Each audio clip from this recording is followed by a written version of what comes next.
Iwan muna natin pansamantala ang ingay at polusyon sa syudad at ating bagtasin ang ginhawa at sarap ng buhay sa bukid na mas pinainam pa ng mga samot-saring tanim na gulay. Halina't bisitahin natin muli ang vegetable basket ng Bulacan at ating libutin ang isang bukid ng natatanging magsasaka dito. Dito lamang po yan sa Mana, maunlad na agrikultura sa Nayon.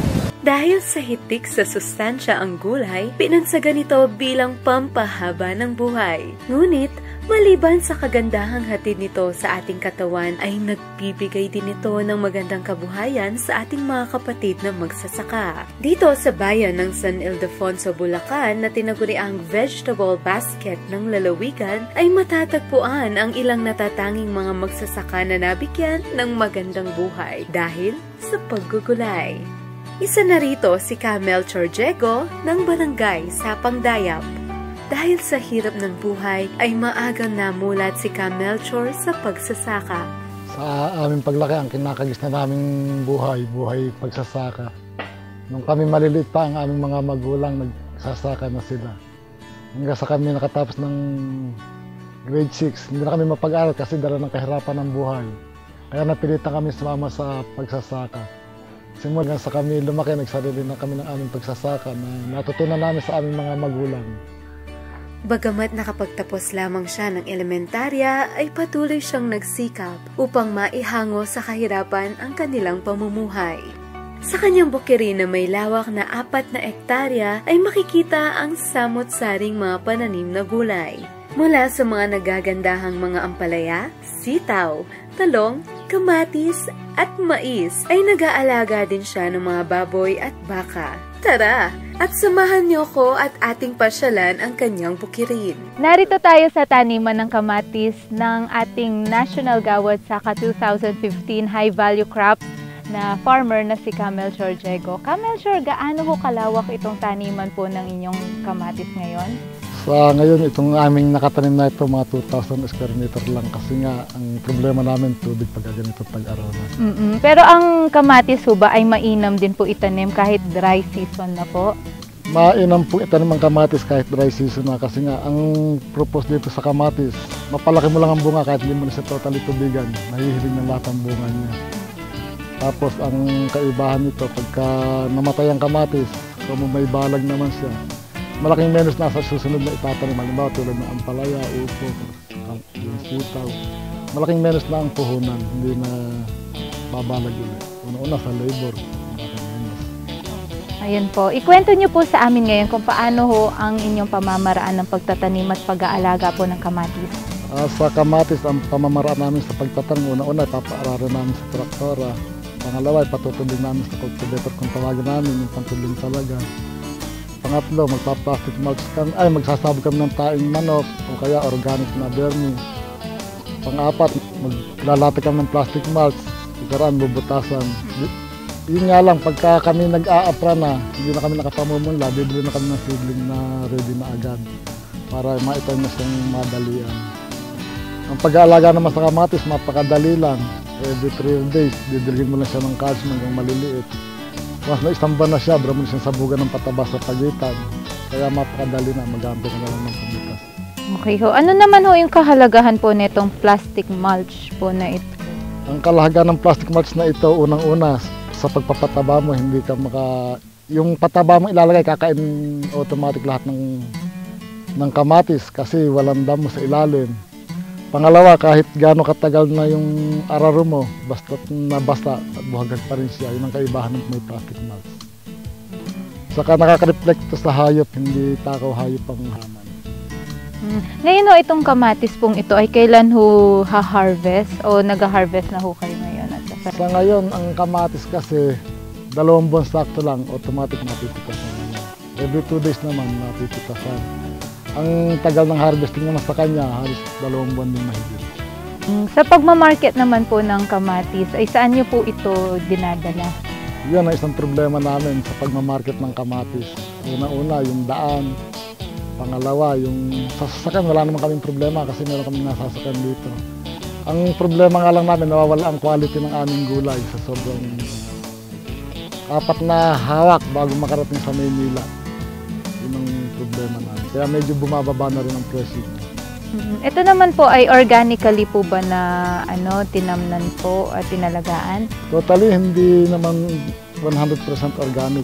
Sa ngayon, nagpipit-pipit kami organic or fertilizer. Kasi nga, unang-una, ang problema namin sa organic, pwede kaming mag-organic, ba't ba hindi? Ang problema lang namin, market. Kasi ang alam naman natin, ang organic, mahinang mamunga ang halaman. Tapos mabibili lang din ang kapresyo nung ni-sprayan. Kaya may lugi na nag-organic. Pero kung merong market, siguro mag-organic kami. Ano na ho kayo katagal na nagtatanim po ng kamatis?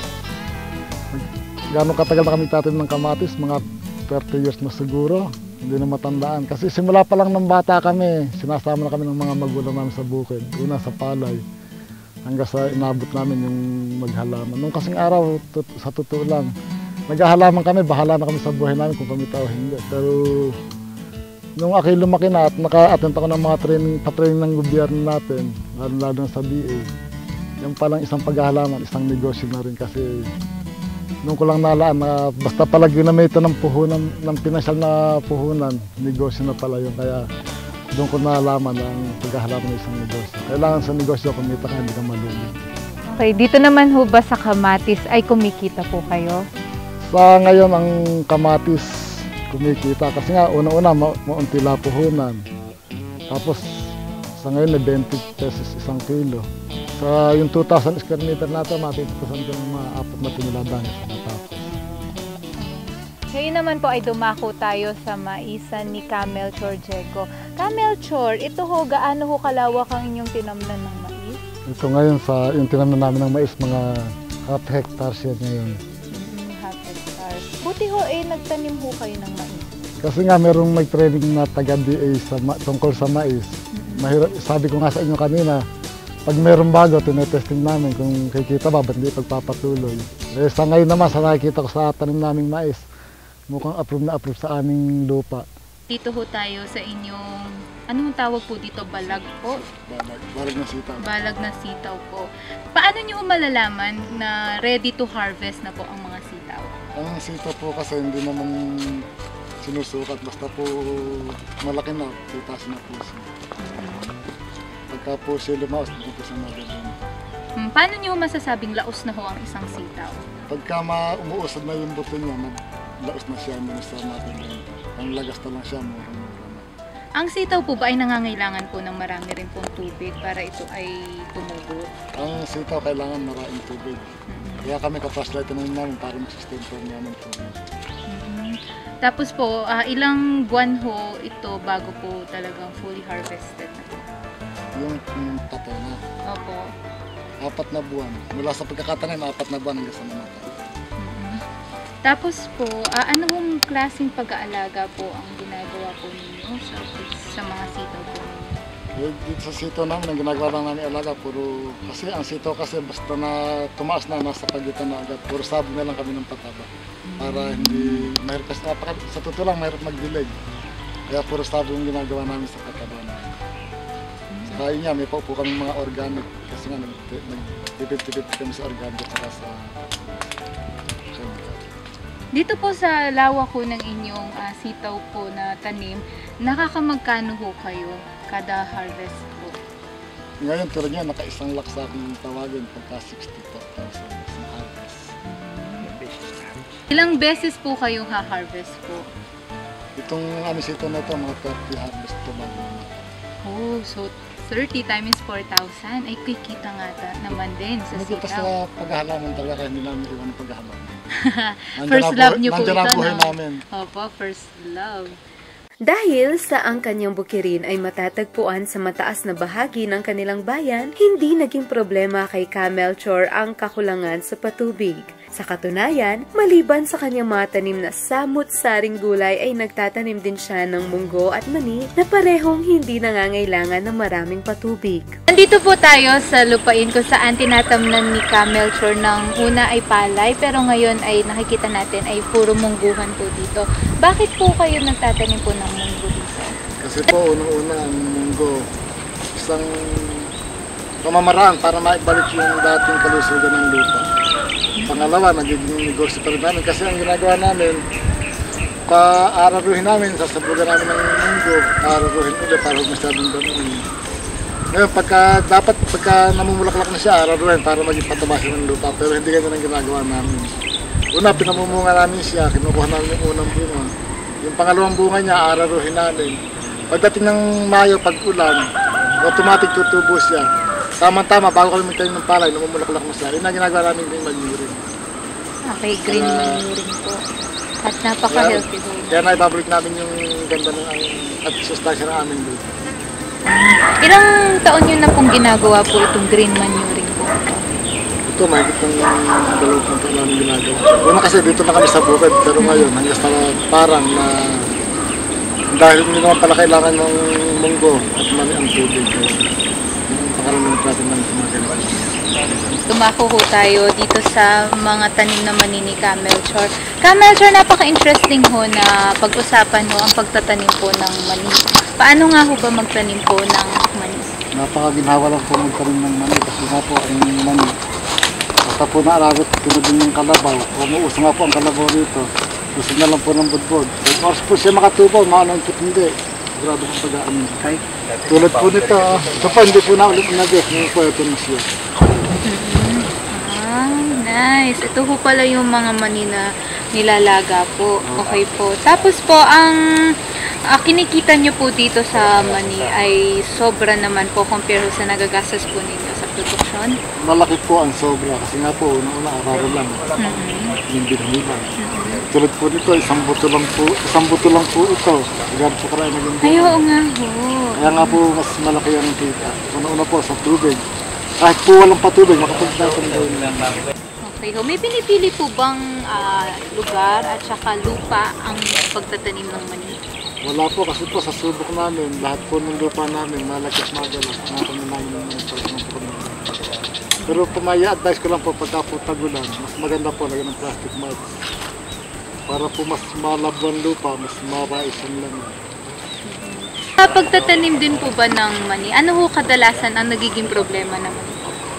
Sa mani kasi ang naging problema lang namin dito, damo. Kaya yung basta tulad nga nung gawin, hindi naman ito. Sa ating pagbabalik ay atin pang alamin kung ano pang mga tanim ang makikita sa bukirin ni Camelchor at kung ano mga teknolohiya ang kanyang isinasagawa. Tutok lang sa Mana, maunlad na agrikultura sa nayon. Kayo ay nakatutok sa Mana, maunlad na agrikultura sa nayon.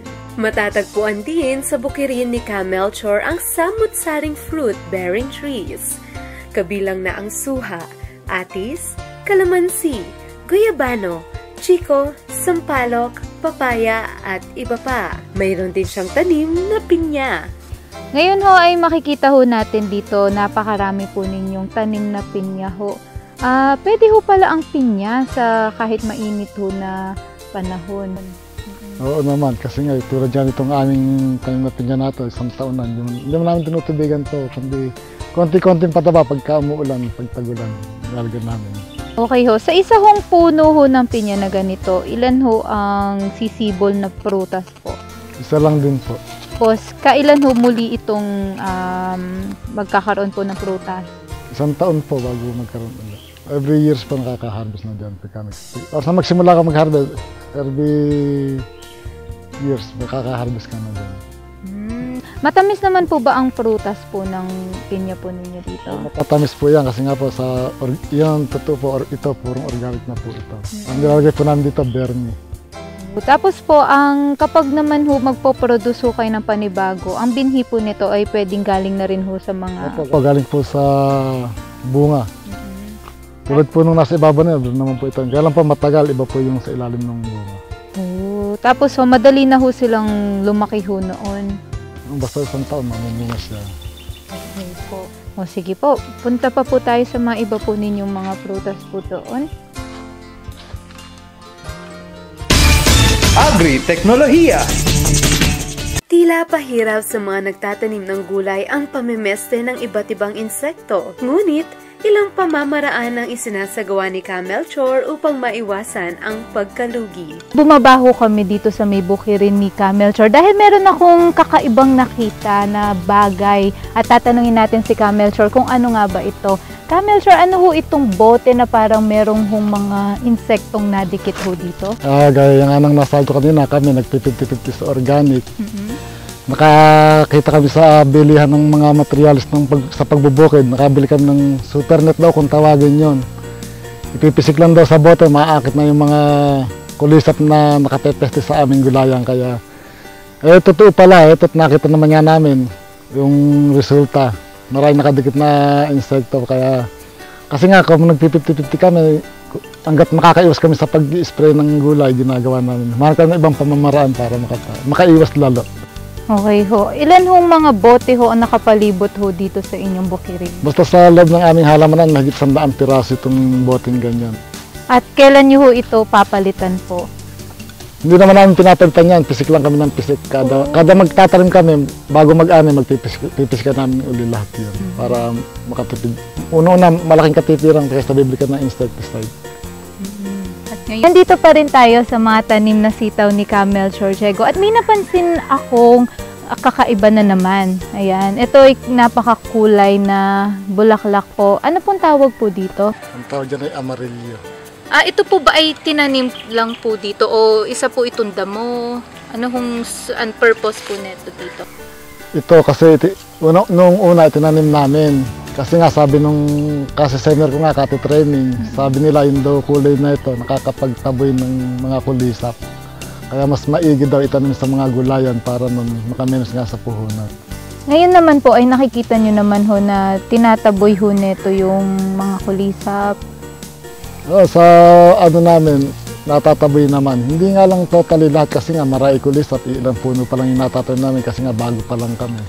Pero sisikapin namin halos lahat ng lupa namin matamnan namin bawat sulok ng halaman. Kalain nyo yun, hindi lang pala makulay itong halaman ng amarillo pati yung bulaklak. Nakakapagpataboy pa pala ng mga peste. Ano ho ba ang kadalasang sakit ho ng mga sitaw po? Uod lang naman ang sakit ng sitaw. At ito, yung gapang lato. Ito isang problema namin sa ngayon pagkatag-araw. Pagka kasi na-dry siya, mamamatay agad yung sitaw pag hindi naalagaan. Ano ho mga panlaban ho dyan? Automatic na bibili ng mga chemical na panglaban pa lang. Hindi na kaya ng organic. Ito ho ngayon ay nakikita ho natin, papalipas na ho ang inyong mga tanim na sitaw. Ano ho ang balak ho ninyong itanim po dito? Dalawa lang naman ang iniisip namin pamalit dito. Upo or ampalaya kasi nga yun ang hindi ka pamilya ng sitaw. Kasi nga dapat magkakaiba ng pamilya kada cropping para hindi yung sakit ng sitaw hindi maging sakit ng ibang gulay. Ito po ba yung tinatawag na crop rotation po? Opo. Bakit ho, ano ho ang kahalagahan po ng crop rotation ho? Bakit effective po ba ito na hindi po mamana ng sakit po at ibang kapamilya po? Para hindi nga mamana ng ibang, kasi hindi magkapamilya yung gulay, hindi magkaiba sila ng sakit kaya hindi mamamana. Kaya naman po ang sitaw itinanim namin para po makapagbalag. Ang balag po kasi isa sa malaking puhunan sa paggugulayan. Kaya susunod na tanim, buto na lang po ang puhunan namin. Kaya mas kikita pa ulit kaysa sa dati. Okay po. Ilang taon nyo po magagamit po itong mga balag po ninyong ito? 3 tanim. Halos 1 taon. Kada 4 na buwan. Agri-teknolohiya. Aminado si Camel Chor na malaking tulong sa kanyang pagsasaka ang pagdalo niya sa mga seminars na isinasagawa ng kanilang pamahalaang lokal at kagawaran ng pagsasaka. Isa sa napag-aralan niya sa kanyang mga dinaluhan na seminar ay ang pagpupunla ng mga puto at paghahanda ng plastic mulch. Ito ang aming pamunlaan gawa sa buho at kawayan. Yung plastic na naka-atip dito ay galing sa region. Nag-aral kaming mamunla sa iba't ibang mga seminar. Ito ang natutunan namin. Naglagay kami ng lupa sa seedling tray. Nilagay namin ang buto, 1 linggo lang sumibol na sila. Pagkaraan pa ng 1 linggo, ubra na siya ilipat sa field. Ito po ang aming vermic. Tunan ko po ito na mag-seminar ako sa Basi. Sa tulong po ng LGUs, binigyan niya po kami ng bulating pang-umpisa. Sa ngayon po, maani na po kami ng 500 kilos every 2 months. Ang gamit po namin dito ngayon sa aming ginawang vermicast, mga native na kawayan, buho, at hindi na kasi namin ito binibili kasi marami sa aming paligid. Ngayon, pag hindi namin naubos gamitin yung bermi, binibenta namin sa halagang 340 kilo. Dagdag income. Maliban sa gulay ay nagbibigay din ng dagdag na kita sa kanya ang kanyang mga alagang baboy at manok. Ito ang alaga kong manok. Pinakakain ko bago ko magpunta sa bukid. Kaya ako nag-alaga ng manok para magkaroon kami ng dagdag na kita. Pag siya umiitlog, nakakain na namin yung itlog. Pag may bumibili ng manok, binibenta na rin. Bukod sa native na baboy, meron din kaming commercial na baboy. May bilang itong mahigit 80 piraso. Nasunod-sunod namin ibinebenta. Buwan-buwan kami ay nakapagbebenta. Pandagdag puhunan sa pagsasaka at pagugulayan. Sa tulong din ng pagsasaka ay naiangat ni Ka Melchor ang kanilang pamumuhay. Maliban sa napag-aral niya ang kanyang anak at pamangkin, ay nakapagpundar din siya ng ilang mga kagamitan na kanyang magagamit sa pagsasaka. Naipundar namin sa pagsasaka. Yung unang-una namin naipundar kasi sa pagsasaka, yung lahat ng gamit sa pagsasaka. Ito na mga hand tractor. Pero dati nakasagot may kalabaw. Nung kami nagsimula 2012, nakapagpundar kami ng isang owner. Na sila yung palad na ibenta owner. Ibili naman namin ng Highlander. Tapos nung yung lumaki yung aming gulayan, bumili kami ng jeep na balak namin isang pambiyahe naman sa paggugulay namin. Bibiyahe namin ng menu. Ibinahagi rin ni Ka Melchor ang kanyang mga kaalaman sa pagsasaka upang matulungan ang kanyang mga kabarangay na maiangat ang kanilang kabuhayan. Buhat nung ako'y maging pangulo ng isang samahang Sitio Sapang Saging Farmers Association, lagi akong ma-attend sa mga meeting, training. Pag-uwi ko sa amin, tinatawag ko ang aking mga kasamahan sa samahan at binabahagi ko sa kanila ang aking natutunan.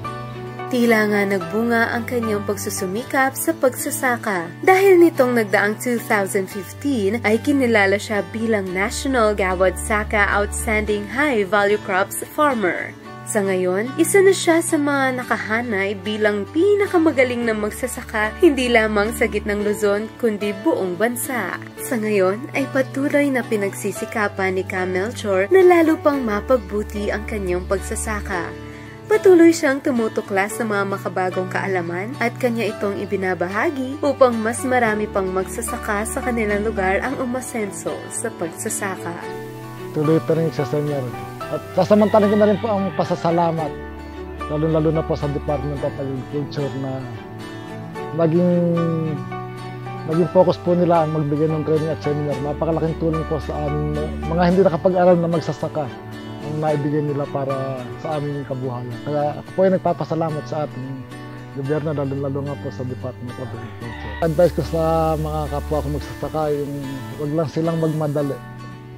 Isipin nila na talagang yung pagsasaka isang negosyo na dapat nakaplano anumang dapat natin gawin sa ating buhay.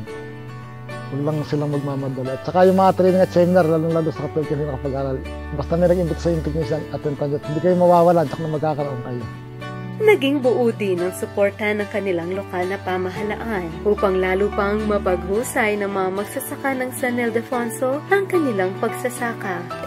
Ang pambayang tanggapan sa pagsasaka po sa pangunguna ng aming punong bayan, Mayor Carla Galvestan, sa tulong din ng DARFO3 at Provincial Government of Bulacan, nakapagpababa po kami ng mga programang makatutulong sa mga magsasaka. Una na po dito ang pagbibigay po ng mga libreng binhe at fertilizer na talaga namang nakatutulong ng malaki sa mga magsasaka. At nagbibigay din kami ng mga training seminars ukol sa mga makabagong teknolohiya tungkol din sa pagsasaka. So, ilan lang ito sa mga programang ibinababa namin. Actually, meron po kami ngayong program na kung saan nagbibigay po kami ng mga ID sa mga magsasaka. Ito po ay binibigyan po namin ng pagkakakilanlan ang bawat magsasaka at dito rin po dadaan ang mga biyaya na ibibigay po namin ng aming tanggapan. Naway nag-enjoy kayo sa munting paglalakbay natin sa bukirin ni Ka Melchor sa San Ildefonso, Bulacan. Muling mamangha, matuto at ma-inspire sa agrikultura dito sa Central Luzon sa programang Mana! Maunlad na agrikultura sa Nayon.